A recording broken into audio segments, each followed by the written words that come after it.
Bonjour tout le monde et bienvenue sur ma chaîne.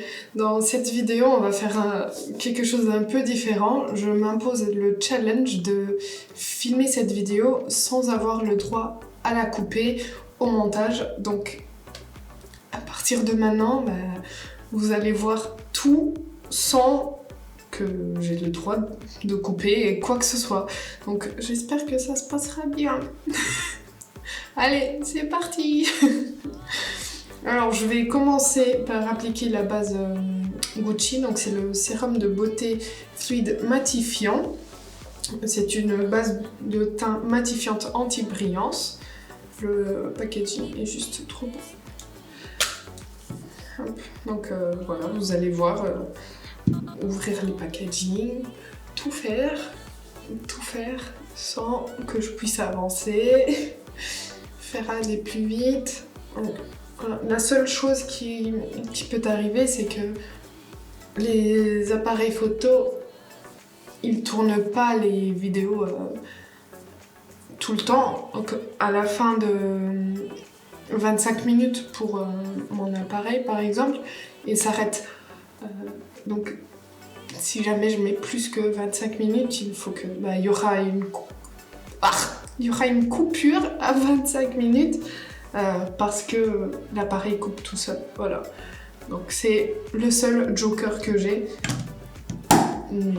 À voir si on y arrive ou pas. Pour le fond de teint, je vais utiliser le Ease Drop de chez Fenty Beauty. Je l'utilise en teinte 3. Et c'est un fluide teinté effet flouté. Et il y a 32 ml dedans.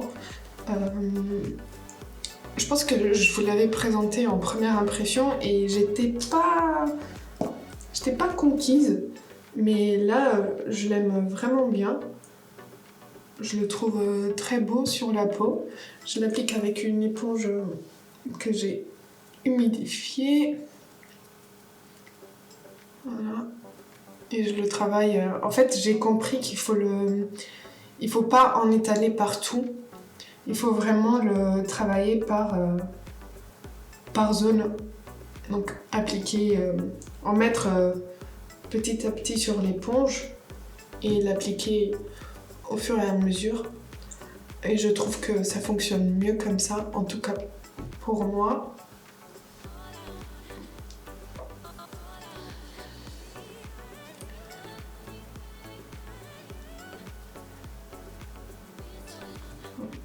Je sais pas si j'arriverai à parler tout le long. Bon, du coup, il y aura des moments où on restera comme ça.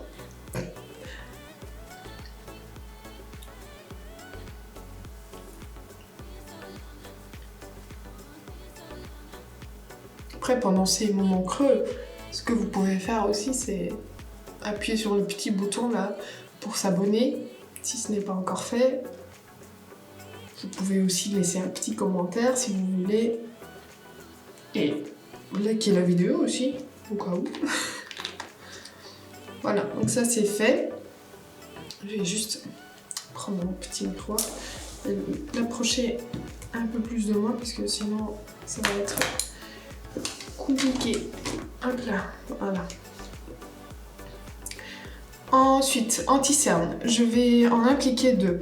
Je vais appliquer le Bowing Cakeless Concealer de chez Benefit que j'ai en teinte 4. Et puis je vais appliquer le concealer de chez Rare Beauty que j'ai en teinte 110N et qui est plus clair. Donc celui-ci, il va vraiment juste corriger et celui-ci, il va apporter un peu plus de lumière. Donc je vais appliquer les deux.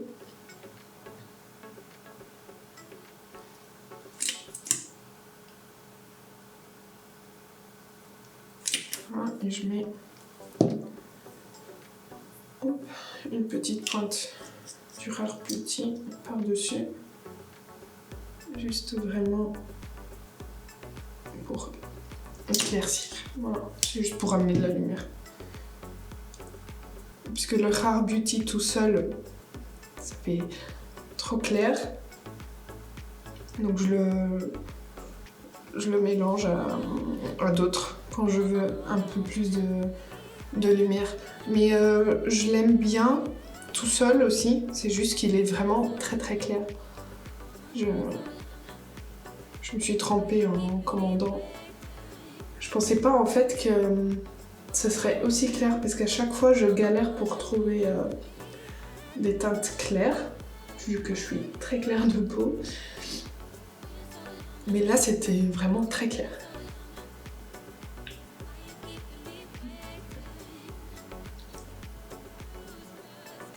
Voilà.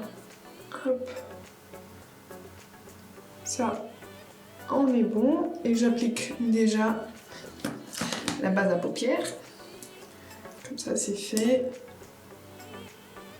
Et on en termine avec les textures crème. On pourra poudrer. Je prends l'autre côté de l'épaule. C'est une... j'ai même pas dit. C'est la Eye Base de chez Beauty Bay en teinte 2 que j'aime bien. Elle accroche bien les fards, elle tient bien les fards en place toute la journée. J'ai rien à dire vraiment. Elle est déjà un peu teintée donc ça vient déjà corriger les rougeurs de la paupière. Donc pour moi c'est perfect. Ensuite, pour la poudre, je vais utiliser la Blur and Set de chez Milk. Et je vais l'appliquer avec un pinceau.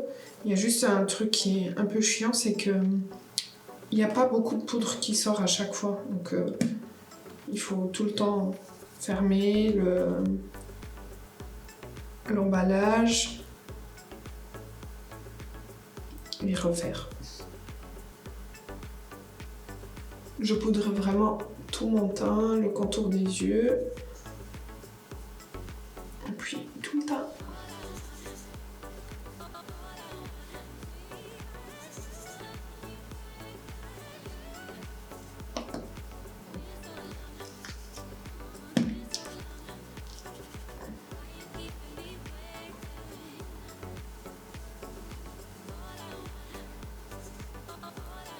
La poudre vient aider à tenir le maquillage en place et aussi pour que les textures poudre qu'on vient appliquer par la suite, par exemple le bronzer, le blush, ne tâchent pas. Parce qu'en fait, si c'est pas bien poudré, donc en dessous on a une base qui est crème, enfin qui est liquide avec le fond de teint, l'anti-cerne, et en fait, vu que la poudre, c'est le bronzer et le blush, ce sont des pigments en poudre, ils vont s'accrocher plus à un endroit qu'à un autre. C'est préférable de poudrer son teint avant d'utiliser des blushs ou des bronzers en crème. En poudre, pardon. Par contre, si vous utilisez des blushs ou des bronzers en crème, faites-le avant de poudrer. Voilà, donc là je vérifie que tout est bien poudré, tout est bon et on passe du coup au bronzer blush et pour ça je vais utiliser la palette Horoscope de chez Benefit que moi j'ai en teinte Earth Angel et qui se présente comme ceci. Donc on a le bronzer Hoola, on a le blush Honeymoon, on a un blush irisé qui s'appelle Georgia et on a un highlighter qui s'appelle Cookie qui est très beau. Donc avec un pinceau je prends le bronzer et je viens l'appliquer ici.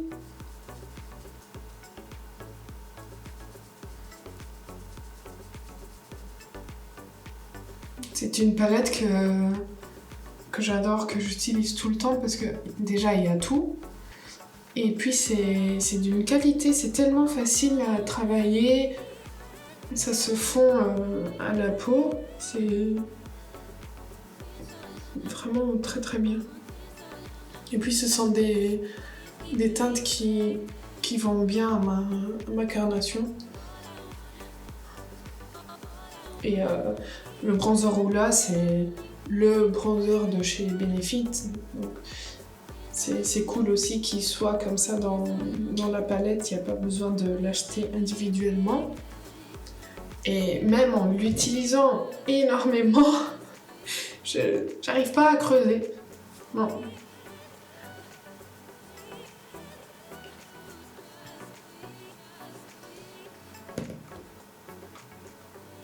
Vous voyez, c'est très beau. Je viens de me laver les cheveux, ils sont pas encore secs. Donc ils font n'importe quoi. Ensuite, je prends le blush que je viens appliquer ici.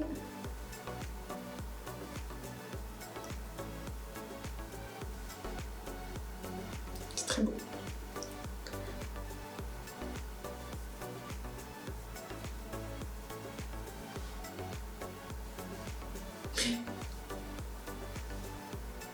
Voilà. J'applique pas d'highlighter parce que j'ai pas trop envie et c'est pas le produit que j'utilise tous les jours. Donc si j'en mets pas, ça me manque pas. Voilà. Maintenant pour les sourcils, je viens les brosser avec un goupillon. Et ensuite, je viens un peu les remplir avec le crayon de chez MAC, c'est le crayon à sourcils en teinte Stylized. D'un côté, on a le crayon et de l'autre, on a un goupillon qui est très bien aussi. Et du coup, je viens juste remplir un peu, pas beaucoup, juste vraiment là où il manque un petit peu de remplissage.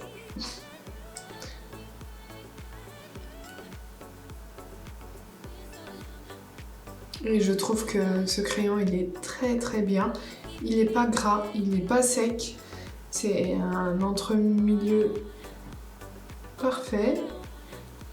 Un entre-milieu, un entre-deux parfait. Et la teinte, c'est la teinte parfaite pour mes sourcils.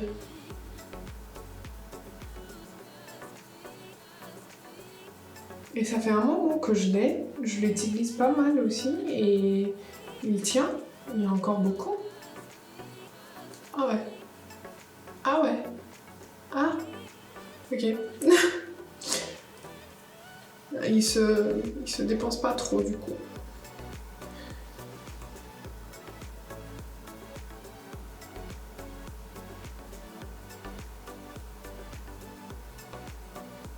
Voilà, donc à chaque fois je remplis, je viens brosser et puis je regarde dans un miroir un peu plus loin pour voir si je trouve que c'est bon et là pour moi c'est bon. Voilà, donc les sourcils sont faits. Je vais peut-être vous approcher un peu, voir, peut-être, maybe. J'aurais dû faire ça depuis le début. Mais bon, on pense pas à tout. Pour le maquillage des yeux, je vais utiliser la mini Xenon palette de chez Natasha Denona qui se présente comme ceci. C'est une palette que je vous ai présentée dans mes 10 palettes préférées du moment. Je vous affiche la vidéo ici si jamais vous ne l'avez pas vue. C'est une palette que franchement j'adore et on n'en entend pas parler sur les réseaux. Enfin, regardez, il y a tout ce qu'il faut pour faire un maquillage simple, un smoky, c'est vraiment très bien. Du coup, je prends cette teinte-là que je viens appliquer juste là.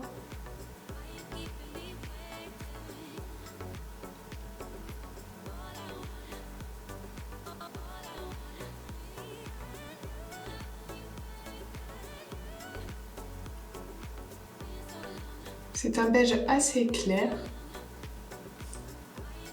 et c'est un peu plus clair que ma carnation mais pas des masses. Du coup j'aime bien l'appliquer ici juste pour venir préparer ici la transition et puis les autres fards ils s'appliqueront plus facilement parce qu'il y a déjà une base beige qui va aider à estomper les fards de transition.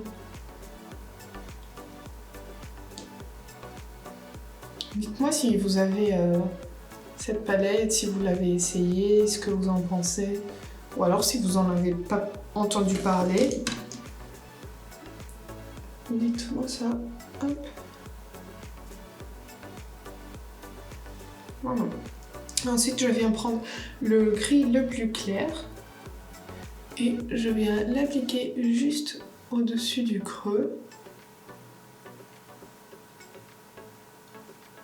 Comme ça. Il est très beau.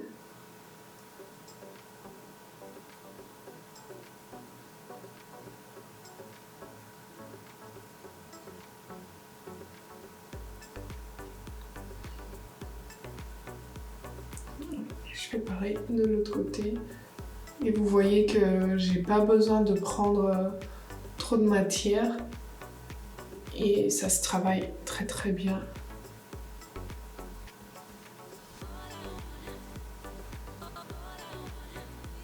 Je trouve ça dommage vraiment quand on parle pas trop de cette palette. Même pour sa sortie, il n'y a pas eu... je trouve qu'il n'y a pas eu beaucoup de pub, beaucoup de marketing autour de cette palette, alors que je la trouve vraiment très très bien. Et c'est une palette qu'on peut utiliser tous les jours, qu'on peut utiliser pour des occasions un peu plus spéciales. Je la trouve très bien. Je me répète, je pourrais pas couper. Je prends maintenant ce fard-là avec un pinceau un peu plus plat, donc un pinceau estompeur, voilà. Et je viens l'appliquer plus précisément dans le creux.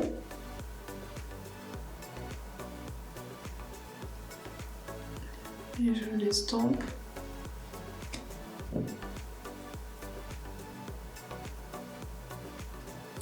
Et je l'applique également au niveau du coin externe.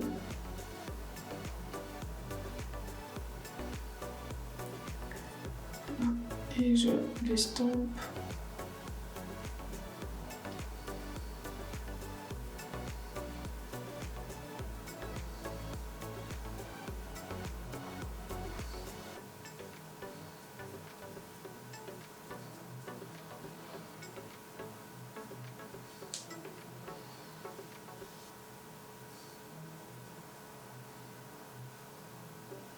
J'en prends un tout petit peu pour intensifier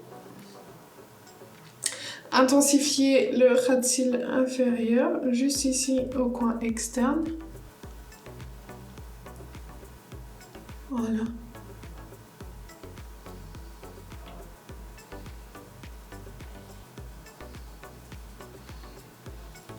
Voilà. Et je fais pareil de l'autre côté.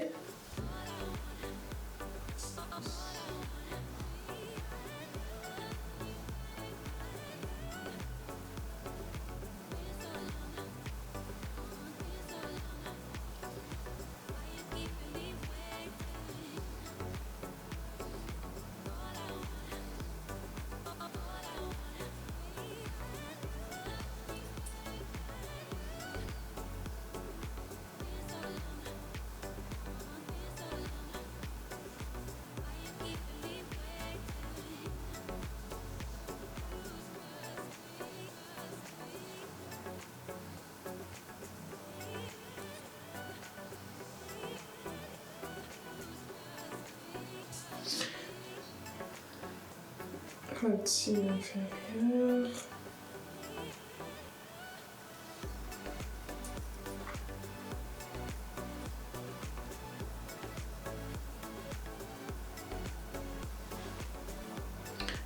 Et hop, je reprends le pinceau, je reprends le pinceau du beige, je reprends un peu de beige et je viens juste flouter les extrémités des deux côtés.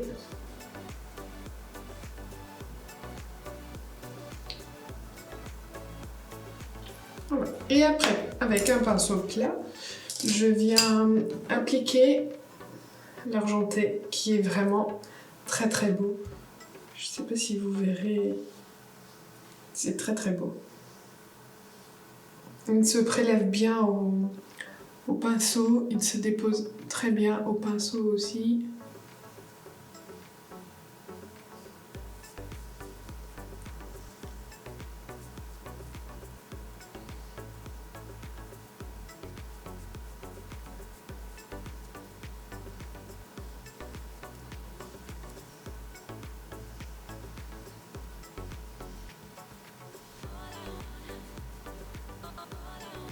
Voilà. Et c'est très très beau.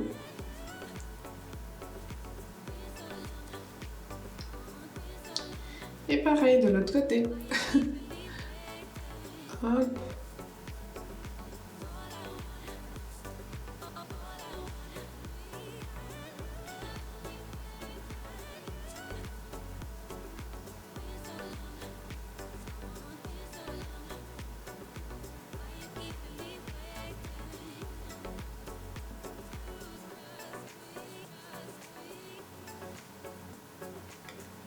Voilà ce que ça donne. Je trouve ça très beau, très simple, très glam. Parfait. Voilà. Ensuite, je viens appliquer un crayon noir en muqueuse supérieure et c'est le crayon gel intense de chez Sephora en teinte 01 Ultra Black.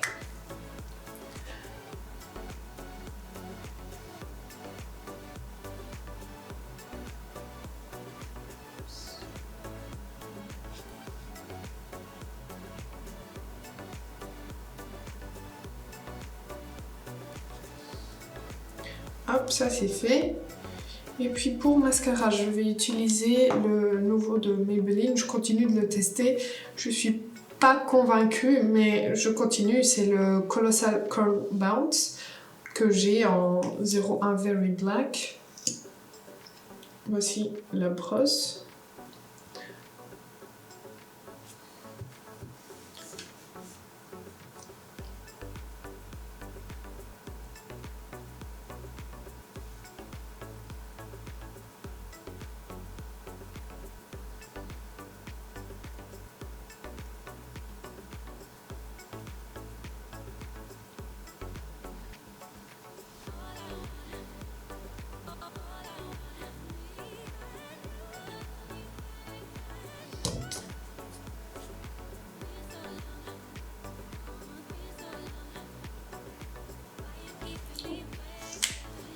Je sais pas si vous verrez la différence entre côté fait et côté pas fait. Mais je le trouve pas... J'ai préféré le Sky High de Maybelline par exemple.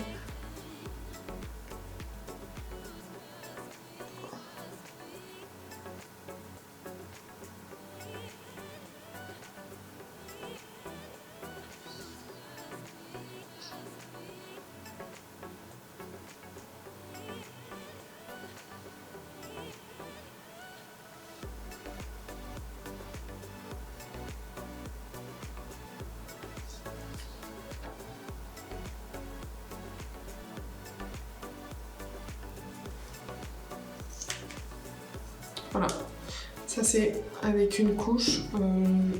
Je vais pas en mettre plus parce que je vais pas sortir de chez moi là et j'ai pas envie de charger mes cils alors que j'en ai pas vraiment besoin. Et dans tous les cas, j'ai pas un effet très différent avec une deuxième couche. Et il fait quoi l'appareil là? Voilà. Donc je vais le laisser comme ça. Et finalement, pour les lèvres, pour terminer avec le maquillage, je vais utiliser le crayon I Need a Nude Lip Crayon en teinte NP2 Ilona de chez Natasha. Et Natasha Denona.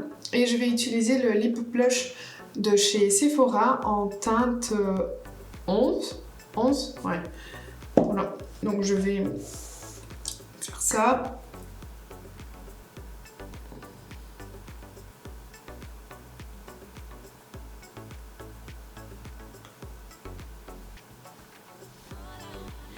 Je fais le contour de mes lèvres normalement. Je fais pas de overline, je passe pas autour. Je fais vraiment le contour. Je pense que ça a coupé. J'ai pas fait attention. En plus, il fait pas de bruit quand il coupe. Je disais que je fais pas de contour exagéré parce que je trouve que j'ai des lèvres déjà assez imposantes et j'ai pas envie de les rendre encore plus imposantes. Donc maintenant je passe au lip blush. qui a une texture super agréable.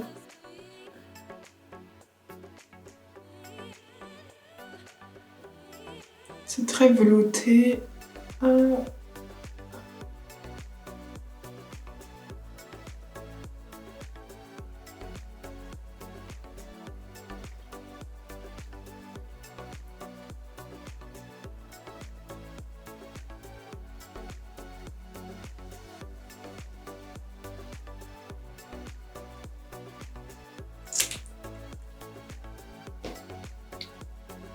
Et j'ai des petits...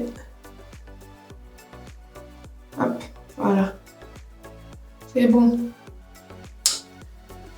Je vous dézoome maintenant un peu. Voilà. Vous en pensez quoi? C'est bon? C'est bon?